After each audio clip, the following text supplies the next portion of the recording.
Hello, আসসালামু আলাইকুম। কেমন আছেন? আশা করি সবাই ভালো আছেন। আমার প্রতিদিন সকাল হয় চোখ খোলার সাথে সাথে আমি নাস্তা করার আগে আমি আমার কবুতর, মুরগি টুরগি এগুলোর খাবার দিই। তো আজকেও প্রতিদিনের মতো খাবার দিতে আসছি। মোটামুটি খাবার দিয়ে শেষ হয়ে গেছে। তো আপনাদেরকে একটু দেখাই, এই যে সবাই খাচ্ছেন। আর হচ্ছে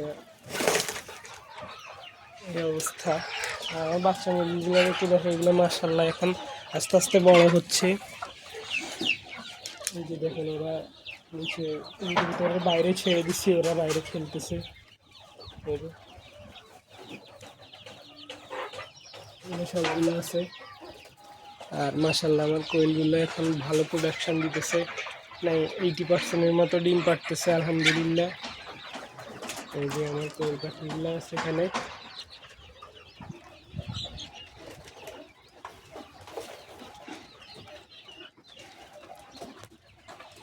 তো আজকের জন্য ভিডিওটা এইখান পর্যন্তই। আসসালামু আলাইকুম।